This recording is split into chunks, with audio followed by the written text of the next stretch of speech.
Buongiorno Mondo, and welcome back to 15 with Fosca, the podcast, into the second half of my chat with Cristiana Gallai, Verto Education's Florence Center Director. In this episode, we dig deeper into the experience of first-year students in Florence, discuss the ins and outs of study abroad, and also speak about what Florence and Italy have to offer to our future leaders. We also touch on how Generation Z students coming to Florence from the world over can be agents of change in the city and in the world. Grazie mille e buon ascolto. I like that you've cut out intentionally. I like that you keep using the word intentional because there has been a change. I mean, let's be honest. Those of us who have been in the field this long, we know, we see it. The students have changed. It's not a bad thing at all, in my opinion. I love this generation. I talk about this generation all the time.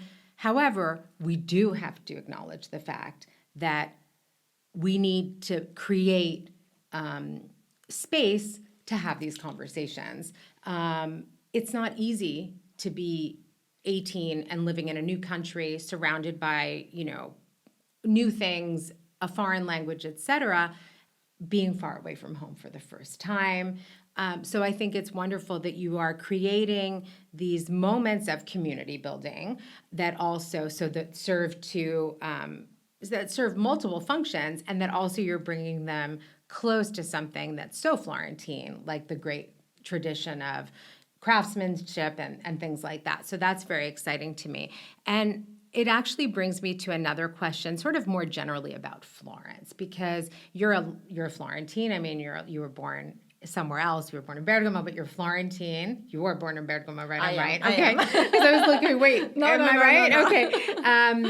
But you've been living here your whole life.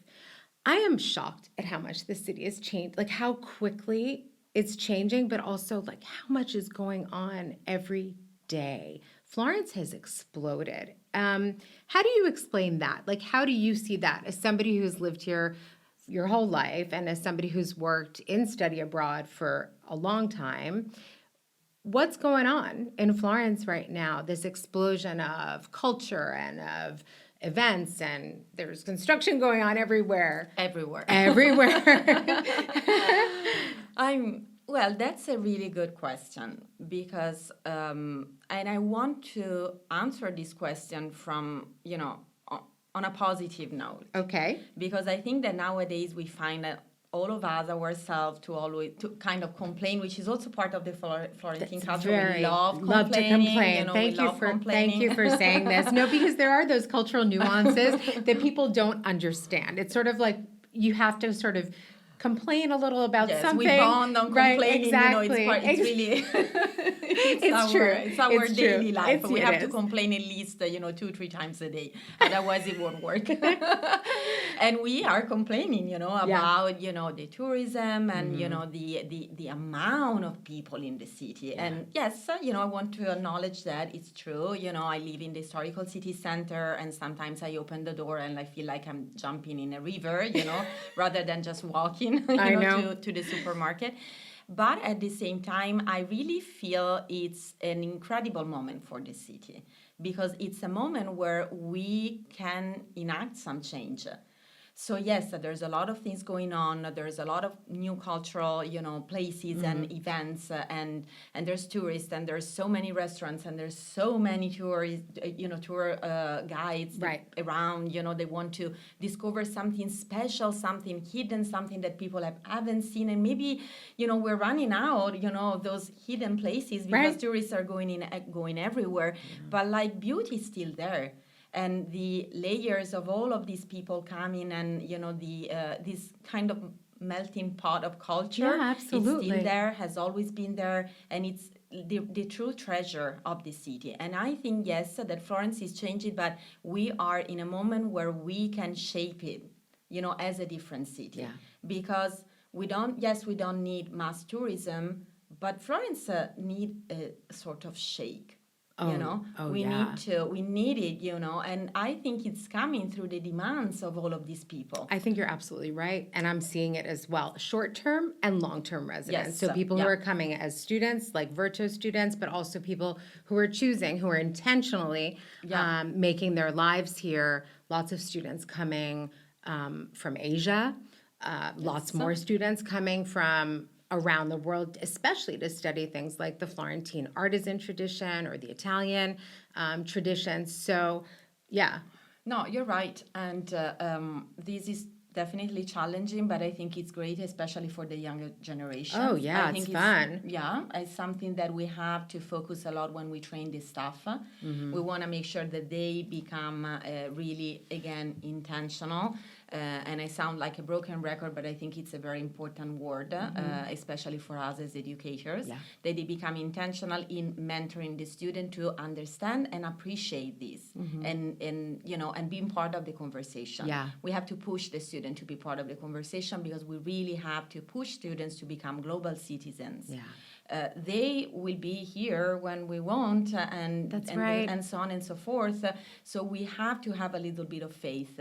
We have to do our part. We have to make sure that they understand what's going on around them, and that they feel that they can, again, enact change if they want. And I think that Florence really should take this opportunity and shape it, in a way that it's meaningful. So all of this mass tourism, so let's do something for that. Let's engage all of these students, study abroad students, and even the tourists to do something different. We will always have people coming for a couple of days to Florence, Always. and it has always That's not been gonna like change. this, It's part of our nature, but we can enact change, becoming partners of all of these different, people who come and visit Florence. So I think that it's the most important thing. Yeah. And and this linked me to a thought that I always have when I go to work every single day, and I'm always asked, the students are becoming more challenging. What are the new challenges? That for me the challenges are not the student, but more this, making sure that I mentor a new generation of professionals. Yeah. That they're going to mentor someone else, and so on and so forth. Yeah. That they still, see the beauty at the end of the day, that they almost touch the rewarding of having supported someone else, which is what we do as educators. And that's what you and I have in common, among other things, is our commitment to the students. And that's something that has been difficult for me leaving Stanford, is not having that connection anymore with the students and not feeling anymore like I am helping or shaping or mentoring. And on that note, I do want to ask you, though, what is the hardest part of your job today? I think this is the hardest part, because I want to make sure, my goal at the end of the day is making sure that we support the student experience. Yeah. And we can only do that if we have trained staff and staff who make their daily work meaningful. Yeah. And they're not just there, again, to answer questions. And I am very lucky, I'm surrounded by incredible staff, but that's the challenge every single day. Yeah. Making them understand the value of what they're doing and wanting them to grow. Yeah. To continue growing and making sure that it's not a one-stop job, because it can be, educators, if you love the field, if it's for you, you really keep growing every single day. Absolutely. As the director of this program, I found myself to really grow professionally a lot, that in ways I didn't even think I would. So this ongoing conversation to, keep the conversation alive, to making sure that it's meaningful and, that it's really impacting the students at the end of the day, right? Which is like a daily effort. I think this is the most difficult part. I've seen more cooperation among all of the different programs in Florence, but I think that at times it's still difficult. And I think this is one of the other challenges. And what I was really interested in when I started working at Verto, that one of their mantra is like caring is sharing.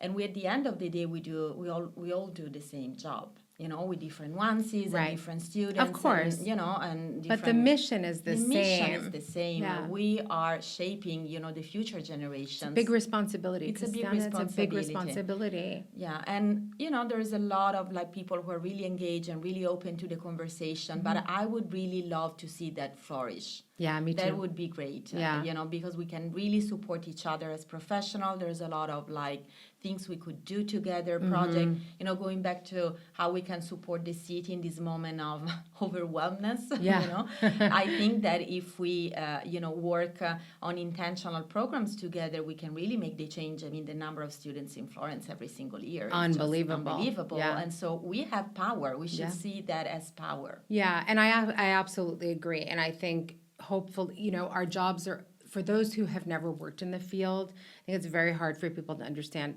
just how crazy our field is in the best way possible. But when you meet someone who works in study abroad, no matter if they're on the outgoing, incoming, you have an immediate connection because there is little that you cannot do because there is little that you have not faced or done or somehow finessed. So I think a lot of it is that it would be wonderful, and I hope that those kinds of projects and that kind of community will emerge, because that's really the key. The key is community. We haven't really understood that just yet. I think hopefully we're getting there, but not only obviously in the study abroad world, in general, it does take a village. And so that kind of even just a casual conversation about where we are is always a really good thing.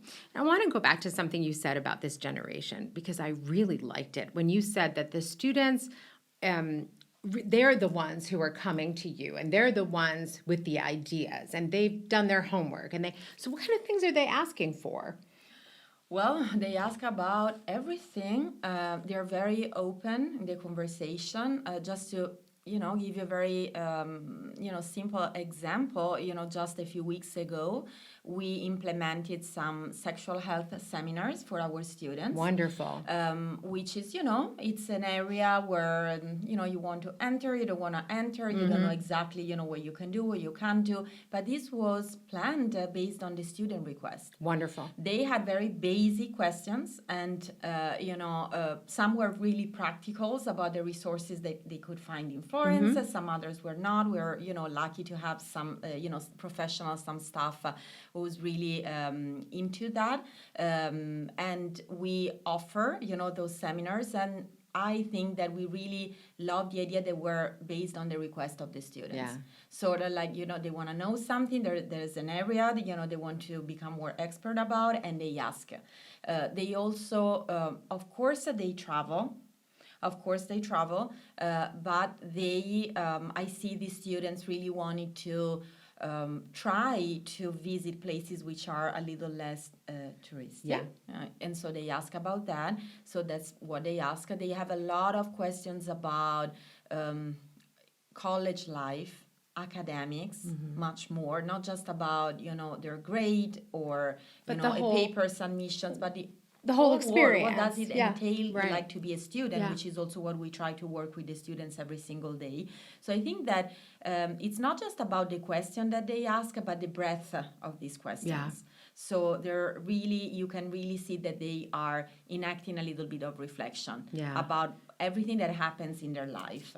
So, and when they ask for help, it's not just because they need to fix something, but they're genuinely curious about, some problem of practice, something that is going on in Florence, or something that, concern their life, and that, they understand that there's some people who can have something to share about it. That's actually really encouraging also, that I think it goes back to the intentionality of the Verto experience, and that these students are different. I think it's coming abroad when you're 18 already shows a kind of maturity, or at least a desire to have a very profound experience at a tender age, and one that's made a little more tender because of the pandemic. So, the 18-year-olds you're seeing now, the 19-year-olds you're seeing now are the kids who really got those in their really formative years. I think something that we underestimate is the effect that lack of socialization has had. We don't underestimate it. We're just sort of discovering it now, that sort of socialization that these kids missed out on really has caused this increased desire to maybe throw themselves into the world, which I think is wonderful. So I want to get back to Florence just quickly. And as a Florentine, ask you a question. Like when your students ask you for, I don't know, what is your favorite off the beaten path place in Florence, whether it be a restaurant or a cafe or a museum, and what would you recommend to those people who are interested in seeing sort of the new Florence, if you will? One, I think that my answer for them is much more simple than that. It's about just going out and discover your own place. And I explain to students that there's some places in Florence which, where you can find like tourists, but you also find locals. And that's the nature of the city. That's right. So I want to make sure that they're not impacted by the presence of other students or tourists in a way that it's negative and they think, oh, that's not local. Because local in Florence is sitting, in a place with people coming from all over the world. Yeah. And that's a local experience. Florence is one of the most international cities in the world. That's right. And in Italy, for sure, the students ask me, where else would you like to live in Italy? No, I think I would just want to live in Florence. There's so many places that I love in Italy, but in terms of like the possibility that I have in Florence to be exposed to all of it, I find it difficult. The quality of life is very high. The quality of life, and also again this possibility, to get to know people from other part of the world, so that become again your colleagues or that's your right. friends. So I think that's great. What I tell my students is like, that sometimes I just leave my house and I enter just a place which is along the road, or the path to go to work, or, just because I'm having just a walk around and I see a new place. So every single new place, every single day. So that's the place that I suggest the student to visit. Right. They don't keep themselves, just because of the exterior, just because they see their stories, just go and check it yourself. Yeah. I also tell students that some of my favorite places in Florence are just a little bit outside of Florence. Yeah, I think the beauty of Florence is being surrounded by the countryside and the possibility to just have a little hike, from Porta Romana. And, exactly. I always say the same thing. The best thing about living in Florence is that it's easy. You can, you go an hour in any direction, an hour maximum, and there you have everything. Exactly. And I think it's part of like the Florence experience. So being able to just go out of that, mass of voices and the hustle and bustle of everything going on, and just being able to take a walk or a little hike, and you're really at that point back in time, in a time where time is lower. It is a little. And so I think this is what I usually share with the students. For example, I haven't been yet to the Giunti Odeon, so it's a place where I want to go. I know Me it's too. very, I haven't been yet. I haven't been about it. Yeah, I'm a little afraid. I'm a little afraid, but at the same time, I'm like, let's check it. I haven't been there. It's a new place. And so what I would tell my students is what I need to do. I have to go there with, an open mind and see what the space is. Yes, I have this memory of the Odeon. I know. It was one of my favorite places. But maybe it's a great place. I'm hoping for the same thing for those listening who don't know. The Odeon is still one of Florence's historical theaters. It's an architectural marvel built in the 19th century. It's gorgeous, absolutely, or early 20th century. No, end of the 19th. Beautiful Liberty-style architecture. Fantastic movie theater that showed original language films. And so I would go there all the time. It was the place where my daughter saw every film. She saw her first movie there, which I think was like Toy Story something. I don't remember which number. And I'm happy they kept it a cultural space. Thank God they didn't turn it into something else. So they've transformed it into a bookstore, which I have heard is wonderful. A lot of people have been very impressed by this space. I love new things, but I also tend to be very nostalgic. And I always go back to, there are places in Florence that I always feel at home, whether those are neighborhoods or spaces. And the Odeon was the place where I would go. For example, I saw Tarantino movies alone. When I always went to the movies alone. Yeah, I loved it. By myself. Yeah, I guess it's just one of those places that felt very mine. It felt like it belonged to me also because to find as an American to be able to go see movies in original language, a lot of this was before, Netflix and it was way before all that. And so we'll see, but I feel the same as you. I'm a little scared, but I know I have to go. But I ask myself, are people going to the movie? Because at the end of the day, and it sounds really practical, but like the businesses, they need money, if you want to run a business. Right. So we're complaining again, right. As a true Florentine, because they changed, that place or that place. But were we going there? Were we supporting these local activities? No, we weren't. You were, but evidently they weren't getting the numbers that they needed. And so the only way is to keep, preserve this beautiful space, reinvent it, keep the cultural aspect. And they are still showing movies in original language. The new Scorsese's Thursday night at 9. I want to watch it. Me too. Maybe we should go. We're getting to the end of our conversation. So I actually do want to ask you to tie up the conversation, a couple of more personal questions. You talk about growing up in Florence and how you were enchanted with foreign languages and foreign cultures from a young age, yet you stayed in Italy. I stayed in Italy. And I'm very proud of you for doing that because I talk a lot on this podcast about keeping talent in Italy and how important that is, and also, drawing people from all over the world, but really also preserving the local talent, if you will. So why did you stay in Italy? Because you could have lived probably anywhere in Europe or even, pursued a career abroad somewhere else. But why did you stay in Italy, A? And, but if you could have gone somewhere else to live or to study, where would you have gone? Or where would you go? Because life is long. You could still, Okay, so many different questions. Yeah, so I love my multi-dimensional questions. I think that I stay in Italy thanks to this job, because I had the word coming to me. That's right, yeah. And I think that I, stumbled upon, that was a chance in life, and I started working in international education. I worked for, a very long time at Florence University of the Arts, where I developed as a professional, and I was offered incredible opportunities there. And so I love my job so much, and I was able to travel, and the word was coming to me. So I never felt I was missing, living somewhere else. Right.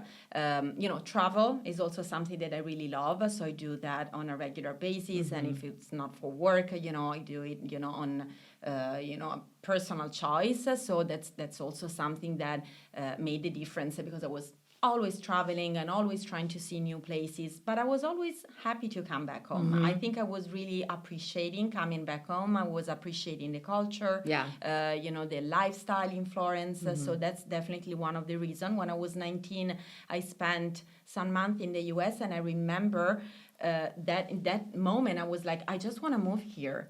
I just want to study here. Where were you living? I was in Boston. It's a great city. Yes, it's a great city for students. And I was hosted by an incredible family, and I was also traveling around a little bit. So I absolutely loved it. And I had my study abroad experience in Paris. That was a little bit more challenging. So there were different things, and I was definitely debating at times about, maybe that's a place where I could go and live. But then I was able to incorporate, the traveling and the getting to know other culture while staying in Florence. Sometimes, you don't even realize you make some of the choices, but I'm happy about, about the fact that I stayed in Florence, and who knows, maybe I will move tomorrow to some new places. One never knows. One never knows. But for now, you're here. Yes. It's hard. It's a hard place to It's a live. hard place to live, you know. Again, we can go on and complain about it, but it's a hard place to live. And I think you know better than me because you've moved here. Because I've chosen to intentional. So as we end our wonderful conversation today, thank you. I wish we could talk for a couple of more hours, but it's just been lovely speaking to you, and maybe you'll come back in a couple of months and we can see how things are going. I think there's a continuous shift in higher education. We don't know what to expect next. It's a big time of change.